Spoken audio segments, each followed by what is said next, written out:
Hello and welcome to Serious Economics. Today we are going to cover international economics. So let's begin the class. So this video will take 10 blocks. Okay, so let's see what are they. First block में जो है हम cover करेंगे classical trade theory, जिसमें absolute, comparative and opportunity cost के जितनी भी theory होंगी वो डिस्कस करेंगे। ठीक है, तो फर्स्ट ब्लॉक हमारा किससे रिलेटेड होगा? Classical trade theories. और क्लासिकल ट्रेड थ्योरीज किसे कहेंगे हम?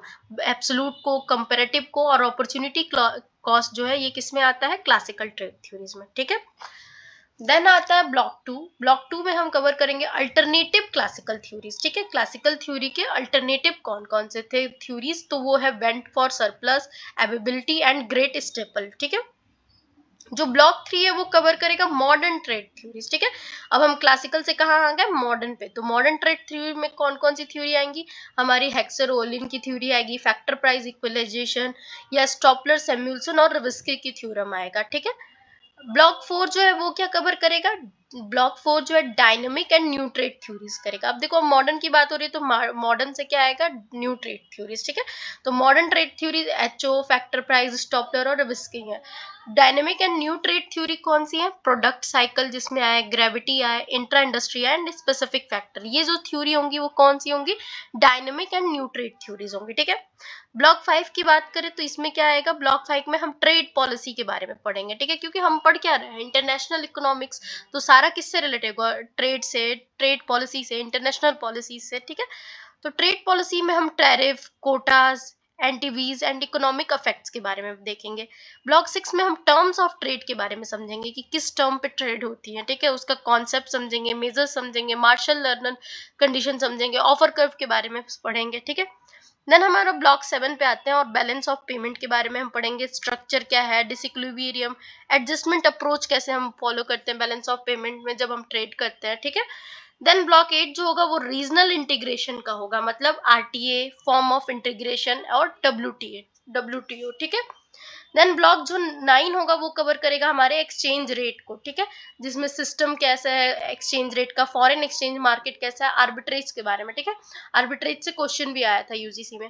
देन ब्लॉक 10 में आते हैं, तो ब्लॉक 10 में हम इंटरनेशनल इंस्टीट्यूशंस को देखेंगे, जो होंगे आईएमएफ के, वर्ल्ड बैंक के, डब्ल्यूटीओ के और अदर्स। ठीक है, देन ब्लॉक 11 जो होगा जितने भी हमारे यूजीसी नेट के ट्रेंड टॉपिक्स हैं वो उसको एक बार देख लेंगे। ठीक है, तो बिगिन करते हैं ब्लॉक फर्स्ट से। तो ब्लॉक फर्स्ट हमारा क्या है?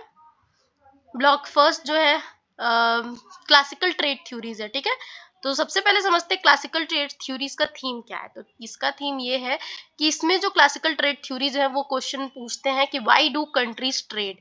जो कंट्रीज हैं वो ट्रेड ही क्यों करती हैं? ठीक है, तो इसका वो जवाब भी मतलब ढूंढते हैं कि क्यों कंट्रीज ट्रेड करती हैं। ठीक है, तो समझते हैं इंट्रोडक्शन को। Why international trade?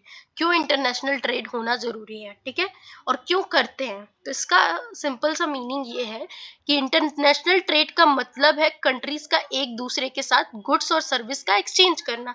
ठीक है, तो इसके पीछे कोर आइडिया भी यही है कि कंट्रीज जो है ट्रेड इसलिए करती हैं क्योंकि हर कंट्री के पास अलग अलग रिसोर्सेज होते हैं, अलग अलग टेक्नोलॉजी होती है, प्रोडक्टिविटी भी डिफरेंट होती है। तो ट्रेड से कंट्री क्या करती है? ट्रेड से कंट्रीज जो है स्पेशलाइजेशन करती हैं, यानी जो चीज वो बेटर बना सकती हैं उसमें फोकस करती हैं। इससे क्या होता है कि प्रोडक्शन बढ़ता है, कॉस्ट कम होती है और लिविंग स्टैंडर्ड क्या होता है? इम्प्रूव होता है। ठीक है, फॉर एग्जाम्पल अगर ले ले कि इंडिया जो है सॉफ्टवेयर सर्विस में स्ट्रांग है। ठीक है, और सऊदी अरबिया क्या है? ऑयल प्रोडक्शन में स्ट्रांग है। तो इंडिया क्या करेगा? सॉफ्टवेयर एक्सपोर्ट करता है और सऊदी से क्या लेता है? ऑयल एक्सपोर्ट करता है। ठीक है, सो इंडिया क्या करता है? सॉफ्टवेयर जो है एक्सपोर्ट करता है और सऊदी जो है ऑयल अपने यहाँ एक्सपोर्ट करता है। ठीक है, ठीक है, तो दोनों कंट्रीज को क्या हो रहा है? बेनिफिट मिल रहा है। तो यही इंपॉर्टेंट पॉइंट है कि ट्रेड की वजह से कंट्रीज अपनी प्रोडक्शन लिमिट से ज्यादा कंज्यूम कर सकती हैं। इसी को गेन्स फ्रॉम ट्रेड भी कहते हैं। समझ आया कि क्यों कंट्रीज ट्रेड कर रही हैं? कि कंट्रीज के पास क्या है? डिफर रिसोर्सेज हैं, टेक्नोलॉजी है, प्रोडक्टिविटी है। तो ट्रेड उन्हें अलाउ करता है स्पेशलाइज होने का, जिससे उनकी टोटल वर्ल्ड आउटपुट बढ़ जाता है। और उससे क्या होता है? वर्ल्ड आउटपुट बढ़ने से लिविंग स्टैंडर्ड्स जो है वो इंक्रीज हो जाते हैं। That's it. ओके, नेक्स्ट देखते हैं इसी क्लासिकल ट्रेड थ्योरीज में जो जो पूछ रहे हैं कि हम कंट्रीज ट्रेड क्यों करती हैं।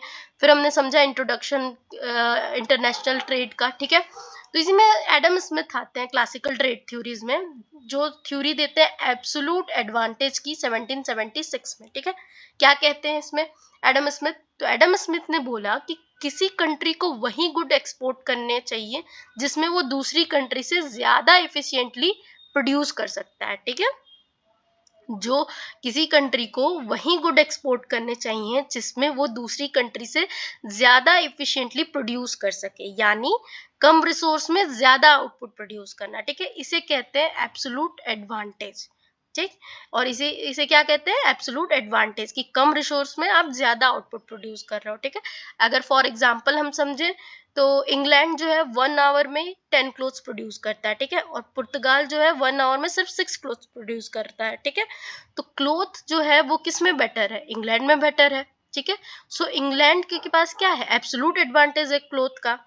ठीक है, वही पुर्तगाल जो है 1 घंटे में 8 वाइन बना ले रहा है। ठीक है, मान लेते हैं ट्रेड कैसे होगा, एब्सोल्यूट एडवांटेज कैसे होगा कि इंग्लैंड जो है वो क्या कर रहा है कि 1 आवर में, इंग्लैंड जो है 1 आवर में क्या प्रोड्यूस कर रहा है? 10 क्लोथ्स प्रोड्यूस कर रहा है। वहीं पुर्तगाल जो है वो क्या कर रहा है?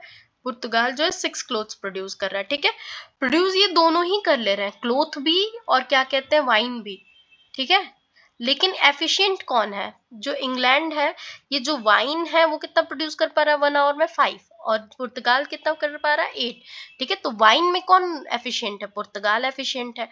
और क्या कहते हैं, क्लोथ्स में कौन एफिशिएंट है? इंग्लैंड एफिशिएंट है। ठीक है, तो यहाँ पे क्या होगा, कंक्लूजन क्या निकलेगा कि इंग्लैंड जो है वो क्या करेगा? क्लोथ का एक्सपोर्ट करेगा, एंड पुर्तगाल जो है वाइन एक्सपोर्ट करेगा। ठीक है, तो दोनों कंट्रीज को क्या होगा? इससे प्रॉफिट होगा। ठीक है, लेकिन प्रॉब्लम क्या थी एडम स्मिथ की थ्योरी में? तो प्रॉब्लम ये थी कि क्वेश्चन अगर एक कंट्री हर चीज में बेटर हो तो क्या होगा? ठीक है, एब्सोल्यूट एडवांटेज में उन्होंने ये तो बताया कि पुर्तगाल एक चीज में बेटर है, इंग्लैंड एक चीज में बेटर है। मान लो इंग्लैंड जो है वाइन में भी बेटर हो, 10 ही बना रहा हो, तो यही प्रॉब्लम आती है एडम स्मिथ की थ्योरी में कि अगर एक कंट्री हर चीज में बेटर हो तो एग्जाम्पल कंट्री ए जो है क्लोथ भी बेटर बनाए और वाइन भी बेटर बनाए, तो फिर ट्रेड क्यों होगा? तो एडम स्मिथ ने इस क्वेश्चन का आंसर नहीं दे पाए थे। ठीक है, तो इस प्रॉब्लम को किसने सॉल्व किया था? रिकार्डो ने। तो चलो देखते हैं रिकार्डो की थ्योरी। रिकार्डो की थ्योरी क्या कहती है कि डेविड रिकार्डो जो है कंपैरेटिव एडवांटेज देते हैं 1817 में। ठीक है, रिकार्डो जो क्या कहते हैं, कौन सी थ्योरी देते हैं? कंपैरेटिव एडवांटेज की 1817 में। याद रखना, एब्सोल्यूट एडवांटेज कब आई थी? 1776 में एडम स्मिथ की। तो रिकार्डो की जो थ्योरी है, रिकार्डो ने इसमें बोला कि इवन अगर एक कंट्री सब कुछ बेटर बनाती हो तब भी ट्रेड जो है बेनिफिशियल होता है। कैसे? कि कंट्री को उस गुड में स्पेशलाइज करना चाहिए जिसमें उसका रिलेटिव एफिशिएंसी एडवांटेज ज्यादा हो। ठीक है, यानी इंपॉर्टेंट चीज जो है, इंपॉर्टेंट चीज एब्सोल्यूट कॉस्ट नहीं है, अपॉर्चुनिटी कॉस्ट है। ठीक है, क्या बताते हैं रिकार्डो की इंपॉर्टेंट चीज एब्सोल्यूट कॉस्ट नहीं है, क्या है? कंपैरेटिव कॉस्ट है, सॉरी अपॉर्चुनिटी कॉस्ट है। ठीक है, मतलब एक सिंपल मीनिंग समझो कि हर कंट्री को वही गुड प्रोड्यूस करना चाहिए जिसमें उसका सेक्रीफाइस कम हो, इसी को कहते हैं कंपैरेटिव एडवांटेज बोलते हैं। मान के चलो सपोज कि वो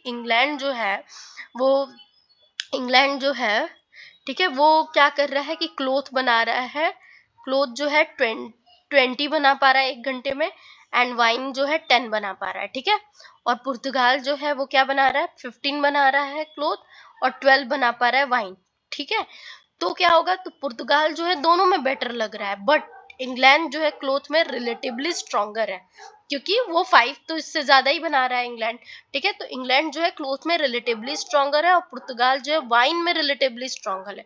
सो इंग्लैंड जो है वो क्या करेगा? क्लोथ को और स्पेशलाइज करेगा, और पुर्तगाल जो है वाइन को और स्पेशलाइज करेगा, और फिर क्या है, ट्रेड के बाद दोनों को क्या होगा? दोनों जो है गेन करेंगे। ठीक है, ओके। चलो, अगर अब हम एक तरह से क्विक रिवीजन करें तो इंट्रोडक्शन में हमने क्या समझा कि कंट्री ट्रेड जो है क्यों करती हैं? क्योंकि उनके रिसोर्स एंड प्रोडक्टिविटी डिफर है। एडम स्मिथ जो बोलते हैं ट्रेड जो है बेस्ड है एब्सोल्यूट एफिशिएंसी पे। ठीक है, क्या बोलते हैं कि ट्रेड जो है बेस्ड ऑन है एब्सोल्यूट एफिशिएंसी पे। रिकार्डो बोलते हैं कि ट्रेड जो है बेस्ड है कंपैरेटिव एफिशिएंसी पे और लोअर अपॉर्चुनिटी कॉस्ट पे। ठीक है, चलो अब हम देखते हैं क्या चीज, अब नेक्स्ट देखते हैं हेबरलर अपॉर्चुनिटी कॉस्ट थ्योरी 1936 की, ठीक है। अच्छा, रिकार्डो की जो है ये फॉर्मूला भी देख लो कि labour for X in A upon में labour for Y in A less than labour of X in B upon में labour of Y in B, ठीक है। इस तरह करके कभी न्यूमेरिकल भी आ जाता है रिकार्डो का निकालने के लिए, ठीक है। कंपैरेटिव एडवांटेज तो एक्स का जितना ए में होगा, लेबर जो एक्स का है ए में या लेबर जो वाई का है ए में, फिर मतलब less than labour of X in B and labour of for Y in B, मतलब कंपेयर करके निकाल लेना उस वक्त डायरेक्ट भी, ठीक है। अब चलो हम बात करते हैं किसका, डेबिट रिकार्डो के बाद। अच्छा, हमने डेबिट रिकार्डो का एक और चीज समझना है कि डेबिट रिकार्डो जो है उनका मेन पॉइंट ये था कि ट्रेड का बेनिफिट जो है प्रोडक्टिविटी के एब्सोल्यूट लेवल से नहीं बल्कि अपॉर्चुनिटी कॉस्ट के डिफरेंस से आता है, ठीक है। किससे आता है, अपॉर्चुनिटी कॉस्ट से डिफरेंट से आता है, ठीक है। और उनका की कंक्लूजन ये था कि रिकार्डो के अकॉर्डिंग हर कंट्री को वही प्रोडक्ट बनाना चाहिए जिसमें अपॉर्चुनिटी कॉस्ट कम हो। ट्रेड से क्या होता है, दोनों कंट्रीज क्या करती हैं, गेन करती हैं, ठीक है। ऑलमोस्ट कवर ही हो गया। हेबरलर अपॉर्चुनिटी कॉस्ट थ्योरी देखते हैं, ठीक है। हेबरलर की अपॉर्चुनिटी कॉस्ट थ्योरी जो है 1936 में आया था, ठीक है। इसका जो कोर आइडिया था, हेबरलर ने रिकार्डो थ्योरी को क्या किया था, इम्प्रूव किया था। क्यों, क्योंकि उसने जो रिकार्डो है उन्होंने कहा था कि कंपैरेटिव एडवांटेज को सिर्फ लेबर से नहीं मेजर नहीं करना चाहिए, ठीक है। क्या कहा था उन्होंने कि कंपैरेटिव एडवांटेज को सिर्फ लेबर से नहीं मेजर करना चाहिए, instant opportunity cost of PPF production possibility frontier को यूज करना चाहिए, ठीक है। तो अब जब ये क्या कहते हैं हमारे डेबिट रिकार्डो अगर ऐसे बात करते हैं कि कंपैरेटिव एडवांटेज को सिर्फ लेबर से नहीं मेजर नहीं करना चाहिए बल्कि अपॉर्चुनिटी कॉस्ट और अपॉर्चुनिटी कॉस्ट को यूज करना चाहिए, तो फिर हेबरलर कहाँ से पिक्चर में आ गए, तो वाई हेबरलर केम, तो हेबरलर आते हैं। रिकार्डो जो है labour theory of value use करते थे, ठीक है। लेकिन प्रॉब्लम क्या थी कि प्रोडक्शन में सिर्फ लेबर नहीं आता, कैपिटल लैंड टेक्नोलॉजी भी इंपॉर्टेंट होते हैं। सो हेबरलर ने ब्रॉडर अप्रोच दिया था, इसलिए हेबरलर आए थे, ठीक है। रिकार्डो जो है labour theory of value use करते थे, लेकिन प्रॉब्लम ये थी कि प्रोडक्शन में सिर्फ लेबर नहीं होता, क्या होता है, कैपिटल लैंड टेक्नोलॉजी भी इंपॉर्टेंट होते हैं। सो हेबरलर ने ब्रॉडर अप्रोच दिया। और उन्होंने मेन कॉन्सेप्ट जो पीपीएफ है, पीपीएफ बताता क्या है कि इकोनॉमी जो है मैक्सिमम कितना प्रोड्यूस कर सकती है, ठीक है। और पीपीएफ का स्लोप क्या शो करता है, अपॉर्चुनिटी कॉस्ट, ठीक है। तो हेबरलर थ्योरी जो है वो कहती है कि कंट्री को वही गुड एक्सपोर्ट करना चाहिए जिसमें उसकी अपॉर्चुनिटी कॉस्ट क्या हो, लोअर हो, ठीक है। क्या करना चाहिए, हेबरलर की थ्योरी क्या कहती है कि कंट्री को वही गुड एक्सपोर्ट करना चाहिए जिसमें उसकी अपॉर्चुनिटी कॉस्ट लोअर है। और उन्होंने दो केसेस दिए, ठीक है। हेबरलर थ्योरी के दो केसेस हैं, कौन कौन से, एक तो कांस्टेंट अपॉर्चुनिटी की कॉस्ट की बात कही है उन्होंने, ठीक है, एक कांस्टेंट अपॉर्चुनिटी कॉस्ट की बात की है, और दूसरा उन्होंने इंक्रीजिंग अपॉर्चुनिटी की कॉस्ट की बात की है। कांस्टेंट अपॉर्चुनिटी कॉस्ट में उन्होंने ये कहा है कि पीपीएफ जो है हमारा प्रोडक्शन पॉसिबिलिटी फ्रंटियर जो है स्ट्रेट लाइन होता है, एंड कंट्री जो है क्या करती है, कंप्लीटली स्पेशलाइज होती हैं इसमें, ठीक है। कांस्टेंट अपॉर्चुनिटी कॉस्ट में उन्होंने बताया कि पीपीएफ जो है स्ट्रेट लाइन होता है, कंप्लीट स्पेशलाइजेशन होती है कंट्री में, ठीक है। मीनिंग मतलब कंट्री सिर्फ एक गुड ही प्रोड्यूस करती है कांस्टेंट अपॉर्चुनिटी कॉस्ट में। इंक्रीजिंग अपॉर्चुनिटी कॉस्ट में पीपीएफ जो है बहुत आउटवर्ड होता है थोड़ा, ठीक है। और इनकम्प्लीट स्पेशलाइजेशन होता है इंक्रीजिंग अपॉर्चुनिटी कॉस्ट में, ठीक है। ये मोर रियलिस्टिक केस होता है, ठीक है। मतलब कि कंट्री जो है दोनों गुड प्रोड्यूस करती रहती है, ठीक है। और ये रियल वर्ल्ड को ज्यादा, ये जो है इंक्रीजिंग अपॉर्चुनिटी कॉस्ट जो है रियल वर्ल्ड को ज्यादा मतलब ज्यादा क्लोज है रियल वर्ल्ड से, ठीक। ओके, अब हम बात करते हैं ट्रेड इक्विलिब्रियम। ट्रेड इक्विलिब्रियम कब होता है, जब जहाँ पे where the international price ratio मतलब टर्म्स ऑफ ट्रेड जो है टेंजेंट हो पीपीएफ पे, ठीक है, at the production point and tangent to the community indifference curve at the consumption point, ठीक है। तो प्रोडक्शन पॉइंट पे क्या हो, टेंजेंट हो पीपीएफ पे, and tangent to the community indifference curve, और इंडिफरेंस कर्व पे टेंजेंट हो तो कंजप्शन पॉइंट पे, और प्रोडक्शन पॉइंट पे कहाँ टेंजेंट हो, पीपीएफ पे, ठीक है। अब देखो इजीली अगर समझा जाए तो रिकार्डो जो है वो क्या कहते थे कि trade depend on comparative advantage and opportunity cost, ठीक है। लेकिन हेबरलर आके क्या कहते हैं कि comparative advantage should be measured through opportunity cost and PPF not labour alone, ठीक है। तो यही बस डिफरेंस था।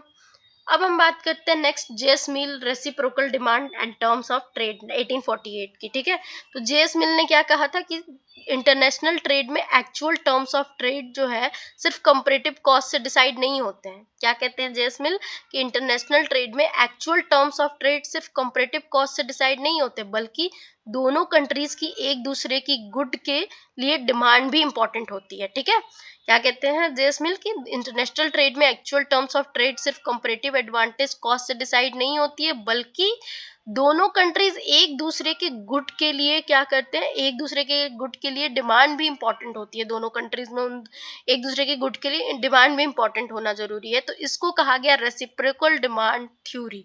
क्या कहा हमने, रेसिप्रोकल डिमांड थ्योरी इसे कहते हैं। ठीक है, ओके, तो किसने दिया है रेसिप्रोकल डिमांड थ्योरी, जेएस मिल ने। ठीक है, ओके, इसका सिंपली समझो तो रिकार्डो ने क्या बताया था कि ट्रेड जो है बेनिफिशियल होता है, बट एक क्वेश्चन बचा था कि ट्रेड किस रेट पर होगा, एक्सचेंज रेशियो क्या होगा। इसका आंसर जो है जेएस मिल ने दिया था। ठीक है, तो जेएस मिल ने टर्म्स ऑफ ट्रेड का एक कॉन्सेप्ट दिया था, जिसका मतलब है, टर्म्स ऑफ ट्रेड मतलब है कि एक कंट्री कितना एक्सपोर्ट देकर कितना इंपोर्ट पाती है।